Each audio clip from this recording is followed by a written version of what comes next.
Hey guys, I want to show you a simple little knife jig. This is for filing a good even edge on a knife. Nothing looks worse than a knife that's overall well made, but when you look at the actual edge of the blade, that you've got a whole bunch of inconsistency, or it's just kind of crazy looking along the edge.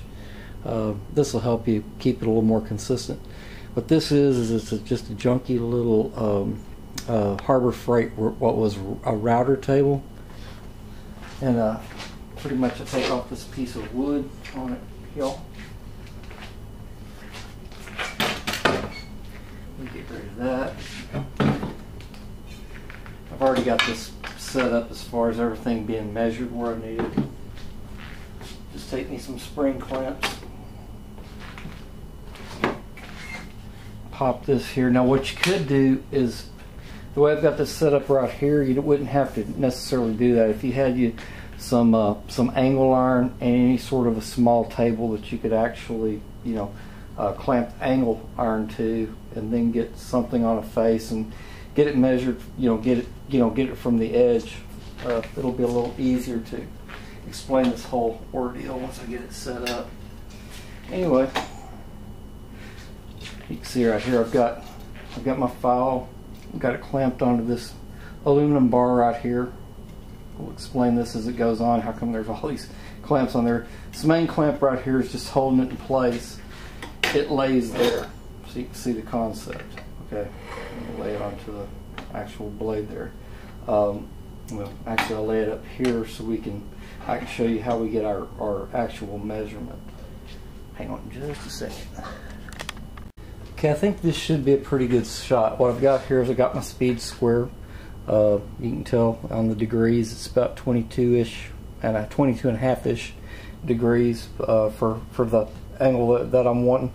That's what I'm wanting. There's all kinds of arguments that can be made about that for particular knives or whatever.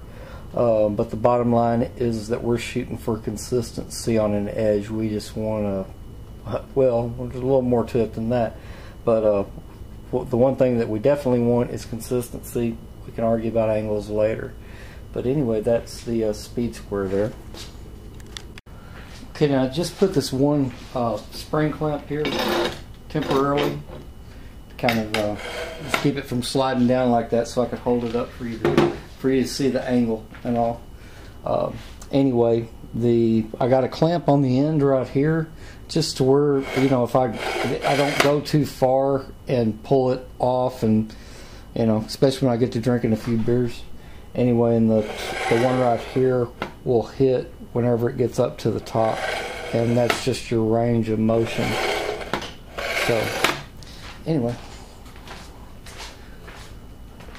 oh, and what's real important also is to keep track of is right here at this very edge where you're actually grinding at, have your point exactly right there on the edge right there, and have it at your back edge of where you're grinding. Have it right there to the point. Now you may greatly change radiuses, and that may complicate things. There's some, depending on what kind of knife that you're doing, skinners and things like that could definitely complicate this jig up and not make it necessarily optimal. And not only that, you've got people that have been making knives so long they'll laugh at a jig, especially a jig like this, because they know exactly what they're doing. There's not a they can freehand everything, and I'm kind of jealous and I don't like them. Anyway, but here's the way we would do it.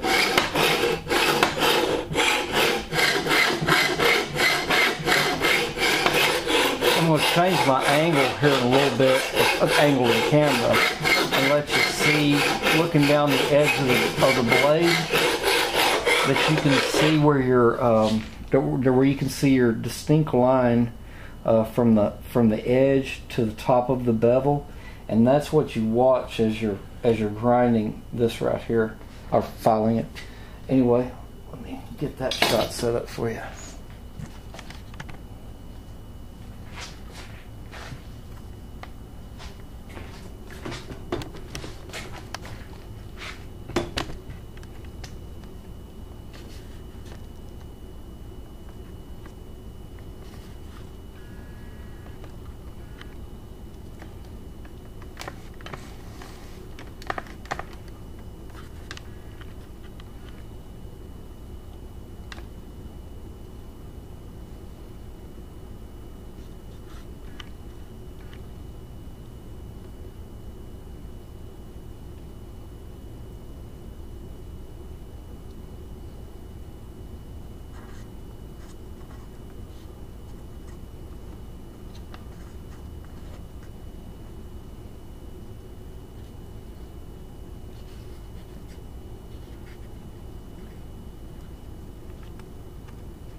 for as much as this camera cost, I really hope that that this shows up good enough. Anyway, you're seeing a shiny spot, just in case you can't tell exactly where the actual edge is. I'll run this down here for reference. I have no idea what that's going to look like on the camera, but if it doesn't show up right, then I'll post some pictures. I'll probably add pictures to this video. Anyway, but that's it. Pretty simple setup. Like I said, any kind of work table that you've got, if you just set you up a piece of angle iron, whether or not you have to clamp a riser plate at the back to get something similar set up there. What I like about this is, back the whole thing off here. Got it sitting on top of that table right there. Puts a really good, comfortable height and everything for me. There's a little more to it than that, especially if you're you want to watch whenever that you flip the blade. Yeah, I've been drinking a couple of them. Anyway, you flip the blade, you'll line it up the exact same way and re-clamp it down and everything. And what you're looking for is you get a good mental, remember about how wide that bevel came up over here, to where it's consistent on both sides. And you can always fix that a little bit. On your thicker blades, that is a whole other deal that I could show you about that. But basically, you would take a blade, and whatever the thickness was, is you would scribe exactly in the middle. You'd lay you a piece of material that was exactly half as thick and maybe just a little bit thinner, to where that you could get a scribe or something to mark that. And then as you're filing, you would actually look whenever that you hit that halfway point. To really do that correctly, that's the way to do it. There's a lot to it, but if you're learning knife making, I've been out of it for 20 years, but it's slowly coming back to me.